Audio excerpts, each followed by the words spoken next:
A paz, irmãos. Que culto maravilhoso. Vamos continuar adorando o Senhor, porque a palavra dele se renova a cada dia, e que nós possamos continuar nos alimentando, porque essa noite tem sido maravilhosa. Curva suas cabeças e oremos em nome de Jesus. Senhor, meu Deus, obrigada, Senhor, por ter falado conosco até agora, Pai. Espírito Santo de Deus, obrigada por este alimento espiritual que o Senhor tem nos dado, esse renovo, Senhor. Palavras de bom ânimo, louvores, Senhor, que nos traz alegria e nos ajudam, Pai, a te adorar cada vez mais. Senhor Jesus, eu te peço que o Senhor venha me usar conforme o teu querer, Pai. Peço humildemente, porque sem ti nada eu posso fazer, Senhor Jesus.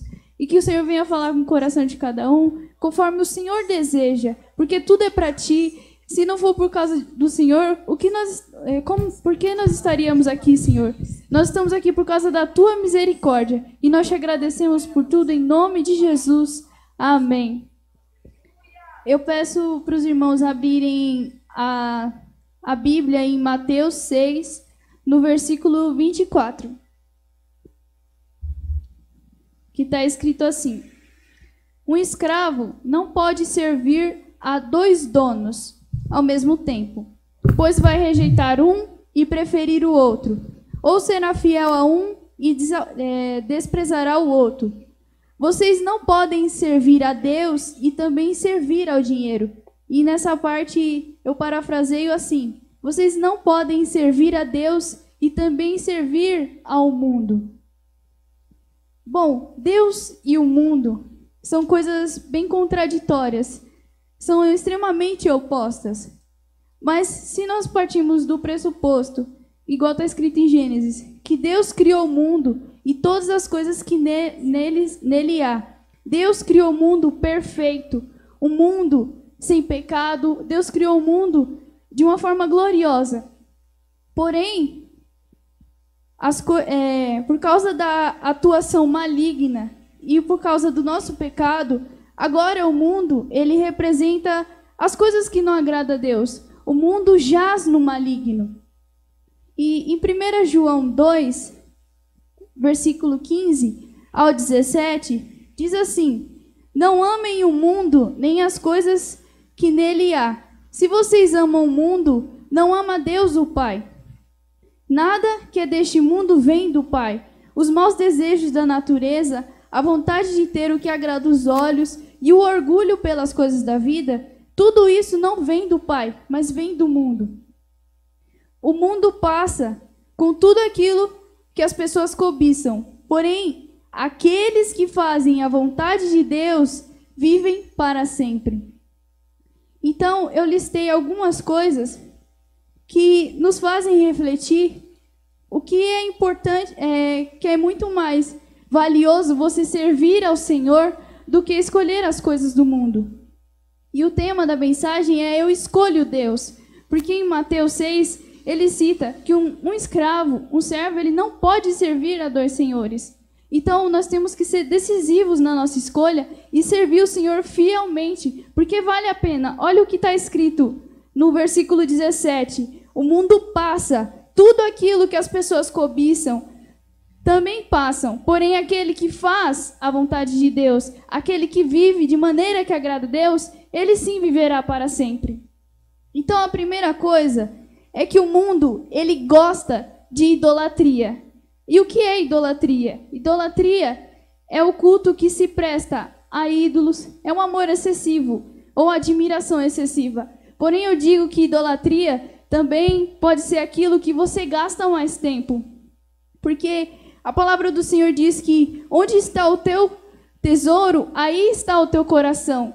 E será que nós temos gastado mais tempo com as coisas de Deus? Porque a palavra do Senhor diz também: coloque em primeiro lugar o reino dos céus. Ou será que nós temos gastado mais tempo com coisas vãs, com coisas do mundo? E isso tem ocupado o lugar do Senhor. E idolatria é tudo que ocupa o lugar do Senhor em nossas vidas. E nós temos que ver onde nós estamos gastando nosso tempo, se é em celular, internet, porque a palavra do Senhor diz que quer comais, quer bebais, faça para a glória de Deus. E se nós temos tecnologia, temos tantas coisas ao nosso redor, nós temos que usar todas essas ferramentas para a glória de Deus. todo o nosso tempo ele deve ser investido para o reino. E em Isaías 42, o versículo 8, diz assim: Eu sou o Senhor, este é o meu nome, e não permito que as imagens recebam o louvor que somente eu mereço. Então, o mundo ele gosta de idolatria. O inimigo coloca muitas coisas para roubar o lugar do Senhor. O mundo gosta de idolatria, mas o Senhor gosta de fidelidade. Então, que nós venhamos nos manter puros e gastar o nosso tempo, em primeiro lugar, para o reino dos céus. E todas as demais coisas vão ser acrescentadas. E em segundo, o mundo, ele gosta de corrupção. E o que é corrupção? Corrupção é a ação ou ato de corromper, adulterar o conteúdo original de alguma coisa. E isso nós vemos que é bem nítido no nosso dia a dia. Corrupção na política, corrupção nas instituições. A corrupção está entrando às vezes até dentro das igrejas. Só que a gente acaba corrompendo aquilo, corrompendo a nossa própria fé quando deixamos que a carne domine as nossas vontades. Porque aquilo que o Espírito quer é contra o que a carne quer. E o que a carne quer é contra o que o Espírito quer. E a carne, o desejo dela é pecaminoso. Então nós acabamos corrompendo aquilo que o Senhor quer para nós, porque nós acabamos deixando nos levar pelos nossos maus desejos. E se você for pensar, como eu acabei de falar, corrupção significa adulterar o conteúdo original de alguma coisa. Então, o próprio pecado é uma corrupção, porque, igual eu falei no início, Deus fez tudo perfeito. E o pecado veio e estragou, corrompeu a obra perfeita de Deus. E em Mateus 5, versículo 8, diz assim: Felizes são as pessoas que têm um coração puro, pois elas verão a Deus. Então, o mundo, ele gosta de corrupção, mas só que o Senhor, ele se agrada de quem se mantém puro. Por isso que as pessoas de coração puro verão a Deus. E, por exemplo, na oração sacerdotal que Jesus nos ensinou, o famoso Pai Nosso, ele nos ensina a pedir sempre perdão dos nossos pecados, porque nós estamos suscetíveis a sempre estar pecando. E para que nós não venhamos corromper a boa obra de Deus em nós, nós vamos estar orando e vigiando para fazer a vontade do Espírito e não a vontade da carne. Em terceiro, o mundo, ele gosta de mentira. O diabo é o pai da mentira, mas Deus é um Deus da verdade, é um Deus de verdade. Por exemplo, você vê como as coisas são tão sutis que normalmente a gente fala, uma mentirinha não dá em nada.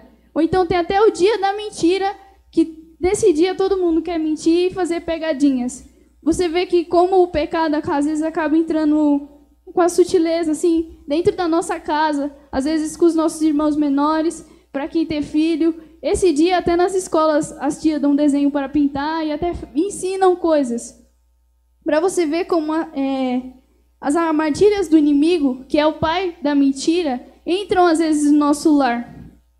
E se você for parar para pensar, um dos mandamentos que o Senhor entregou para o seu povo foi de não dar falso testemunho. O que é falso testemunho? Você mentir. Então, o mundo ele gosta de mentira e te induz a pecar contra a lei do Senhor. E em Provérbios 12, versículo 22, diz assim: O Senhor odeia os mentirosos, mas ele se agrada dos que falam a verdade. E quando eu estava escrevendo isso, eu pensei, mas quem é a verdade? Jesus falou, eu sou a verdade, o caminho, e ele é a vida. Então que nós venhamos gastar o nosso tempo falando sobre a verdade, o verdadeiro caminho, que é Jesus. E em quarto, o mundo, ele gosta de reclamação. Em Tiago 4, versículo 14, se você for lendo, no decorrer dos outros versículos, ele vai falar que a língua é algo que não se domina. E ele ainda fala, a língua está inflamada com veneno mortífero. Por quê? no nosso dia a dia, a gente reclama de tudo. Reclama que tá calor, reclama que tá chovendo, reclama, sei lá, a roupa tá amassada, reclama disso, reclama daquilo. Às vezes a gente reclama assim que acorda, porque acordou cedo. Só que o Senhor, o mundo gosta de reclamação. Só que o Senhor se agrada de gratidão. Por que que o povo no deserto ficou 40 anos o tempo andando para lá e para cá, dando volta, dando volta? Por quê? Eles estavam reclamando, idolatrando, que foi o que eu falei anteriormente, e também... Perdi aqui onde eu escrevi. Eles estavam reclamando, idolatrando e estava corrompendo, porque Moisés vinha, trouxe a tábua da lei, eu acho que Moisés estava feliz. Quando chegou lá embaixo, o que que tinha? Um bezerro de ouro. Ou seja, eles estavam corrompendo a vontade do Senhor, porque o Senhor queria que eles cumprissem aquela lei, se santificassem. Só que se você for parar para pensar, enquanto o povo estava fazendo tudo isso, onde é que estava Moisés? Moisés subia no monte e estava tendo intimidade com Deus. E você vê, Moisés, ele viveu coisas que ninguém mais viveu. Então, em vez de a gente gastar o nosso tempo reclamando, murmurando, que a gente venha agradecer, subir no monte, ter aquele particular, ter aquela intimidade com Deus. Por isso que a gente tem que vigiar a nossa mente, o nosso coração, porque o tempo inteiro a gente reclama. Isso é normal. Às vezes até quando a gente está irritado, a gente às vezes reclama com nós mesmos. Mas que nós venhamos refletir e agradecer mais ao Senhor. Agradecer por um dia. Eu acordei cedo hoje, mas eu acordei. Está chovendo, mas a chuva, ela rega a plantação. Que nós venhamos agradecer mais ao Senhor por tudo que Ele tem feito. Porque o Senhor é bom o tempo todo. Amém? E...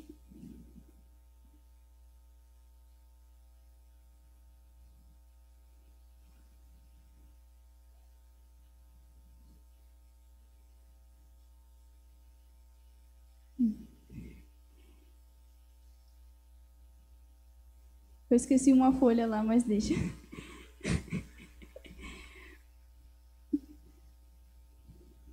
Bom, o mundo, ele valoriza os fortes. Você pode perceber, ele dá mais valorização para as pessoas que estão no auge. Só que Deus, ele não se esquece dos fracos. O mundo valoriza o forte e Deus não se esquece dos fracos. Se você for perceber o exemplo de Davi e Golias. Golias era um homem muito alto, muito forte. Ele era valorizado, um homem temido. E quem olharia para Davi e acharia que dali viesse alguma coisa? Só que também quando o profeta foi ungir um novo rei, o que foi que o Senhor falou para ele? Os irmãos de Davi eram bonitos, eram altos. E o que foi que o Senhor falou para ele? Eu não vejo a aparência, eu vejo o coração. Então, que mesmo que nós nos achamos pequeno, o Senhor, ele continua olhando para o nosso coração. E que nós venhamos deixar o coração puro, porque o Senhor tem grandes coisas para nós. Davi, ele poderia se sentir sozinho por causa das coisas que ele passava. Só que o tempo inteiro, ele estava em treinamento. Ele estava treinando. Porque Golias, como ele era uma pessoa alta, uma pessoa forte, uma pessoa vistosa, todo mundo valorizava ele, todo mundo respeitava ele e olhava, daí vai vir grandes coisas. Só que o Senhor olha para o nosso coração e Ele tem planos grandiosos. Igual em Jeremias 1, se você for ver, o Senhor, Ele falou assim: antes do seu nascimento, quando você ainda estava na barriga da sua mãe, eu o escolhi, separei para que você fosse um profeta para as nações. Outra coisa também é que o mundo, ele olha muito o exterior e Deus olha o interior. Antes mesmo de Jeremias, ele era uma célulazinha. O Senhor já tinha o escolhido, porque o Senhor sabe o potencial e Ele separou cada um de nós para um chamado. Só que aí o que Jeremias falou? Senhor, eu não sei falar, eu sou muito jovem. Ele estava olhando muito para o exterior ou para as limitações dele. Mas antes mesmo do nascimento, antes mesmo dele formar algo exterior, que era o que ele estava falando, Senhor, eu não tenho isso, o Senhor viu o interior e ele tinha o potencial. É isso que o Senhor vê em nós. Então, se nós nos consagrarmos, orarmos, para entender a vontade do Senhor, nós vamos fazer grandes feitos. E não por causa de nós mesmos, mas para anunciar a obra dele e para salvar mais pessoas.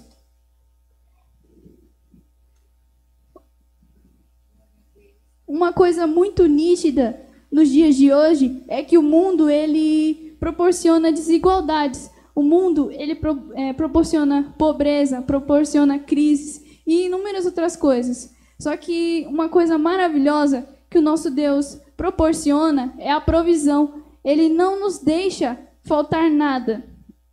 E uma coisa que me fez meditar muito essa semana, eu não sei se os irmãos lê, todo dia tem um versículo e um texto para reflexão. E o texto de ontem, que está em Levíticos 26, versículo 3 ao 5, diz assim: se vocês obedecerem às minhas leis e aos meus mandamentos, fazendo tudo o que eu ordeno, eu mandarei chuva no tempo certo. E a terra produzirá colheitas, e as árvores darão frutas. As colheitas serão tão grandes que vocês ainda estarão colhendo cereais quando chegar o tempo de colher uvas, e estarão colhendo uvas quando chegar o tempo de semear os campos. Haverá bastante comida para todos, e vocês verão em segurança na terra. Aqui o Senhor proveu grande provisão para o seu povo. E ele falou: se vocês obedecerem à minha lei. Está aí, mais uma vez, o quão importante nós continuamos sendo fiéis ao Senhor. E uma coisa que eu comentei ontem foi o quê? Na plantação, se a planta ela é nova, se a terra estiver muito seca e compactada, a raiz não vai crescer direito e a planta não será uma planta saudável. E se a planta for uma árvore e ela for dar frutos, ou até flores, tem planta que ela precisa de muita água para dar flores. Só que olha só o que o Senhor falou: me obedeça, obedeça as minhas leis e os meus mandamentos. E ele falou assim: no tempo certo a chuva virá. Então faça a sua parte, plante, que o Senhor vai mandar a chuva. E não importa se a chuva vai ser de um dia, de 2 ou de uma semana. A chuva ela vai ser necessária para que você venha colher. E o mais importante de tudo, a chuva ela produz refrigério na nossa alma. Mesmo que não esteja no tempo da colheita, mas a gente sabe que ela virá, porque o Senhor está provendo em nossas vidas. E aí ele fala: quando chegar o tempo de colher uvas, estarão colhendo uvas quando chegar o tempo de semear os campos. Ou seja, para aqueles que obedecem ao Senhor e fazem a sua parte, confiam nele, quando chegar o tempo de você, passar naquela prova de novo, quando chegar o tempo de você batalhar por conseguir aquilo de novo, a provisão de Deus será tão grande que você não vai precisar trabalhar duro por causa daquilo.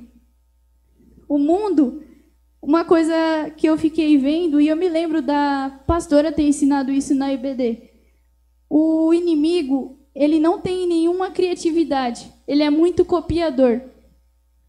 A gente vê isso na passagem do joio e do trigo. O diabo ele fica fazendo as coisas muito semelhantes com a de Deus para confundir. Só que os verdadeiros servos, que estão cheios do Espírito Santo, eles possuem discernimento. E na passagem do joio e do trigo, o que o Senhor da plantação falou? Deixa eles crescer junto e no tempo certo, o joio vai ser tirado e o trigo ele vai ser guardado no celeiro. Então, que a gente não venha ficar se preocupando, tipo, aquele irmão é de Deus, aquele irmão não é de Deus. Porque o inimigo, ele tem feito muitas coisas parecidas tem igrejas idólatras, tem igrejas de Satanás, tem igrejas de vários tipos. E ele tem imitado a igreja. Só que os verdadeiros servos, eles continuam puros, eles não se permitem ser corrompidos. E que nós venhamos continuar firmes na palavra do Senhor. Pode vir pessoas dizendo que tem que mudar essa palavra, tem que fazer isso, tem que fazer aquilo, mas que nós venhamos estar firmes nessa rocha, porque as nossas estruturas não vão ser abaladas. E, para finalizar, o trabalhar de Deus, ele é surpreendente e inédito. Enquanto Satanás tem tentado copiar a igreja, ou pegar até pessoas de dentro da igreja, e por causa da fama, por causa do dinheiro, tentar corromper a fé delas, o Senhor ele continua trabalhando de forma inédita.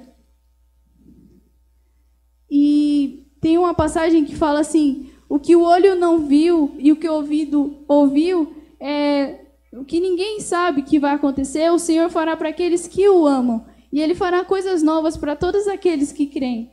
E assim, eu agradeço a oportunidade que nós viemos estar renovando a nossa fé. Porque enquanto o mundo tem tentado nos enganar, o Senhor tem sempre estado à frente. E se nós temos confiando nele, de fé em fé, a gente vai vencer. E eu agradeço a oportunidade em nome de Jesus.